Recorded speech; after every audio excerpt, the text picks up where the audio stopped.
Talking to the people that this is going to affect along the Mexican border. Thank you so much. Joining me now is immigration rights activist Jose Antonio Vargas as a co-founder and CEO of Define American and Emerging USA. Jose, we were just watching that. Donald Trump started this run for office and ultimately gained the presidency by saying that Mexicans crossing the border were rapists and criminals, but that some were good people. Do you feel like there has been a caricature made of the Mexican immigrant coming over this border, and do you think that's something that could change?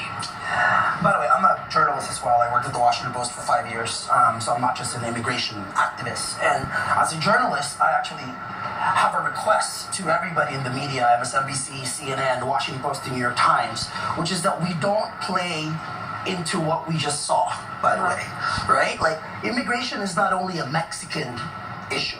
No. I would actually argue that Donald Trump is about to be sworn in tomorrow because we in the media, for the most part, has largely failed in really contextualizing this issue and thinking about it beyond Mexico. I mean, I saw what, and I'm really glad with the way that reporter humanized that.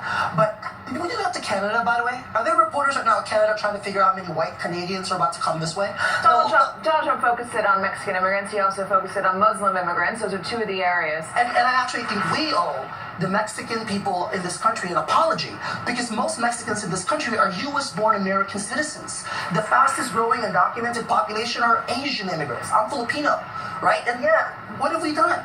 Like, we show usual, kind of B-roll of people on a boat trying to get here, when the reality is illegal border crossings are at the lowest level since the 1970s. So, it's really not tough. only that, but the people that are coming over the border actually commit less crime than those who were born here. And the great majority of us have been here for more than 20 years. I've been here since I was 12. Today, I actually got an email from Bank of America, who's been my bank since I was a teenager, asking me if I wanted to buy a home. And you're not documented.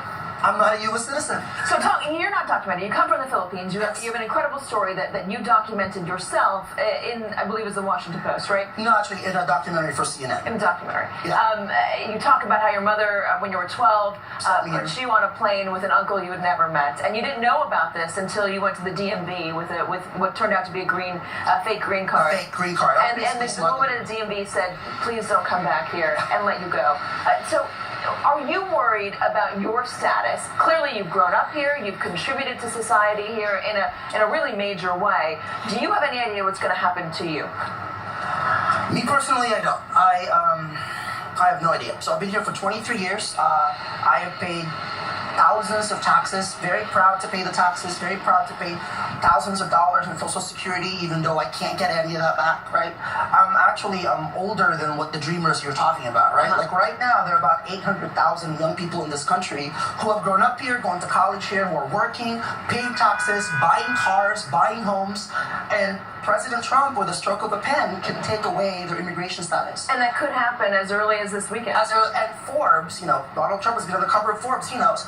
Forbes says the estimated $200 billion loss in economic impact, $60 billion loss in tax revenue if he repeals this deferred action program. It's also not even that. I mean, they're talking about potentially differing the immigration policy for those who are just coming to visit the U.S. from Europe. So it is a wide sweeping thing. It's not just Mexican immigrants, even though he campaigned on that. But this is why I'm so glad, by the way, that you mentioned that woman at the DMV. I never knew her name. She just said to me, she looked at my green card, she said, this is fake. Don't come back here again. I was 16. And I think about how many people like that at DMVs, teachers, employers. You all know you employ us, by the way. Well, I mean, look at Texas. 1.8 million undocumented people in the state of Texas, right? I mean, Texas economy would collapse without us. So now the question is, what are these allies, employers, teachers, neighbors, classmates, friends? What are they going to do when Donald Trump starts deporting us? We actually have a website called twoimmigrantswithlove.com. So if you're an ally, if you're a teacher, if you're an employer, if you're a coworker, this is really a good time to send a message to the immigrants' neighbors that if they start rounding us up, you're there to watch. Not just to watch, but to say something and to speak up as citizens of this country. Jose Antonio Vargas, thank you so much for being on. Thank you for lending your insight, and thank you for broadening the scope of our coverage.